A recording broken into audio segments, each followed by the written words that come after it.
Good morning, guys, and welcome back to day 24 of the Crafty Nomads Vlogtober 2019. Good morning. I have my mango, what was it? Honeybush Mandarin citrus? I can't remember now. You saw it though in the clip earlier of what tea that I'm drinking this morning. It's a nice hot tea, but I think it would be even better as an iced tea, that particular flavor. But anyway, I put in my True Lemon. Hey, Seta. I never would have known about True Lemon if were it not for Miss Seta. Anyway, I am coming to you guys this morning with a little crochet in the news. So I'm going to open up my Kindle so I can get my story.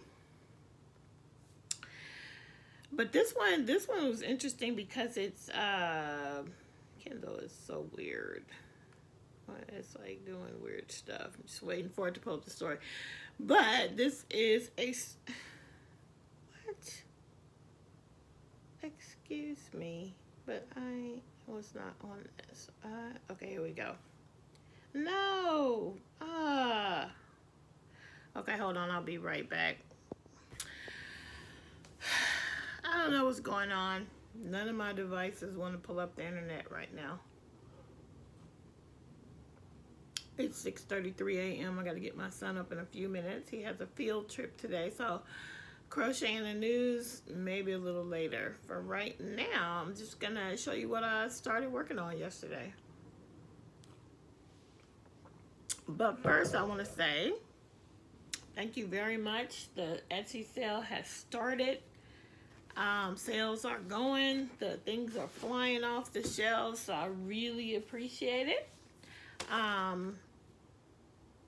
It'll be good to get that all done and my mind cleared so I can just focus on the one project.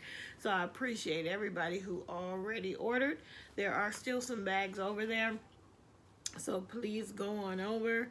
The 30% discount started today. So again, thanks for everybody who's already done, who's already purchased, and those who will in the future. So what I started last night, I was going to continue with my big project, but we just hold it. We were on a Zoom chat with two couples from church. We decided to sort of support each other in our marriages and our parenting, and the best way to do that for busy families with two parents working outside the home was, we thought, a Zoom chat. So it was kind of fun and interesting to get started, and I could crochet as I always do while that was happening. So I really couldn't like sew and cut fabric and all that stuff while that, but I can certainly crochet, which is one of the beautiful things about crochet, is the portability of our yarny project. So I got started while we were talking, and I'll probably do a little bit on this morning, on the Lucia Sugar Skull doll. So this is one of those patterns like I think Angelia, Angelia from the the little zinnia patch. She actually is not actually crocheting right now. She develops a lot of arthritis in her hands, and so right after she started making these really cool patterns, which I'm glad that I've made what, three of the patterns that she has out there. I think she has like 4 out there, but I've made 3.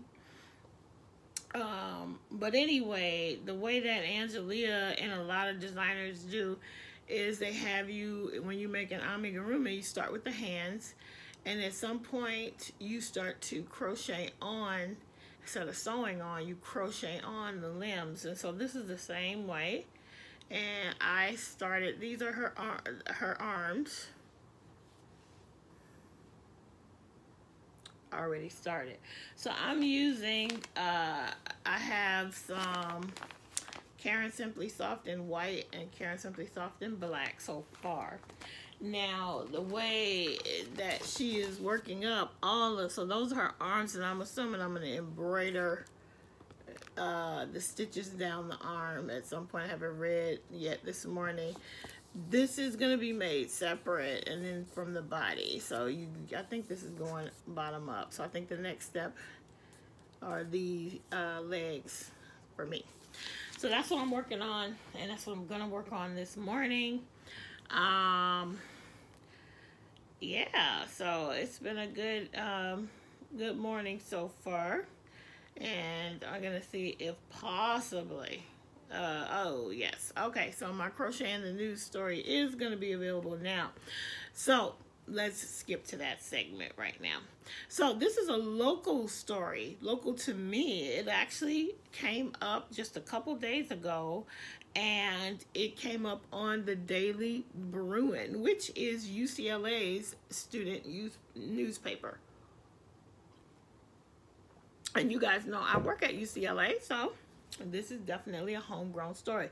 And the title of it is Alumnus Crochet Business Creates Custom Orders Pop Culture Based Designs. So this is about a woman, and her name is Melanie Tang.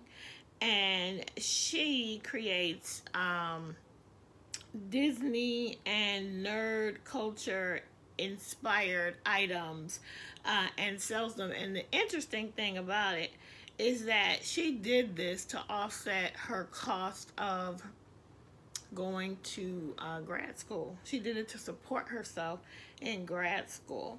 So I thought that was a super interesting story, and I haven't been able to find, I gotta look up her website. I actually didn't look before I got on here, but I'm gonna show you a picture. She's very into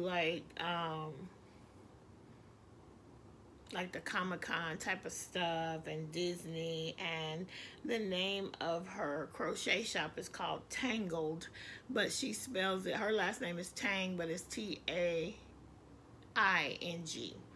And I'll try to look it up real quick here, but she made a crochet infinity gauntlet.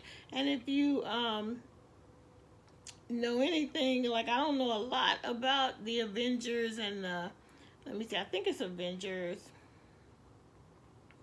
I think the Infinity Gauntlet is from Thanos, and I think that's from the Avengers, I think. But anyway, let me just show it to you guys. I just thought it was cool that this young woman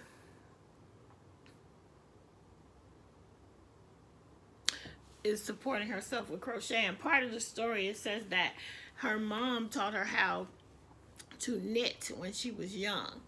And when she got to college, she picked it back up.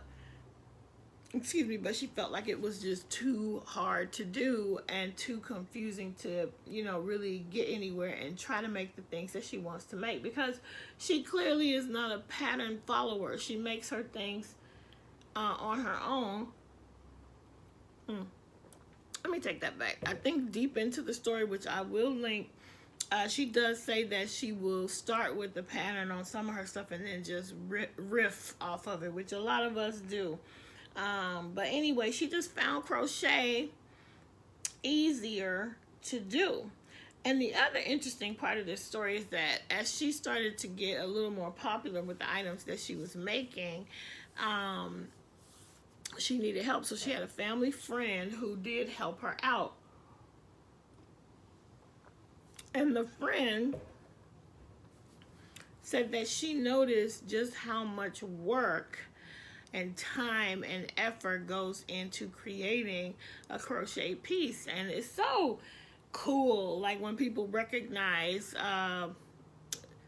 the artistry, the challenge of crochet, because I think crochet can get a bad rap out there. Anyway, yeah, so I'll link that story down below. Very cool to see a young person just continuing on with our craft, and for, you know, generations to come, people will be doing it. And it's just nice to see that this UCLA grad student is, you know, using it to support herself through college. So she also had something interesting to say about Etsy, and I completely agree with. So when people started wanting to buy her things, she was thinking about, you know, I'm just going to start an Etsy shop. But she quickly realized, which I think we all do, that it is hard to be found on Etsy. And Etsy does not do you any favors to help you be found unless you pay them. So you pay them already per listing, which is really good, because unlike eBay, where you if you want to have a store, I don't know how it is now, but I used to do eBay and resale years ago before my son was born. And you used to have to buy, like, pay a monthly fee for a actual storefront. You could list your items, no problem, but if you wanted a storefront, you had to pay. I don't know if it's still like that. Etsy is not like that. You get a store and you just list your stuff, which is great. I love that. It's also just a good place to hold your stuff. But the traffic doesn't come unless you personally send the traffic there. Now, you can pay Etsy to put yours at the top of the search, or you can do your own thing, which I've always just done my own thing, which is, I guess, why I don't have thousands of sales, but that's okay. You know, I'm glad for the sales that I do have. I'm glad for the way that you guys support me, but she was really right about that. Etsy does not really help you market. That is all on the seller. So, I mean, I should say Etsy doesn't help you unless you pay them to help you. Anyway, I thought that was interesting, an interesting story. So that is it. That is all for Crochet in the News. And I have one other story somebody sent me, which I'll tell on another episode. I just didn't have time, and the technology was acting up, so I couldn't go look it up. But do you have any stories, interesting things that you've seen about crochet in the news? If you do, comment down below and let me know, and let us all know some of the interesting things that you've heard about crochet in the news. And with that, I'm going to go ahead and close out this video. So that's a wrap for Vlogtober, day 24. We are almost done. Can you guys believe it? Anyway, talk back soon.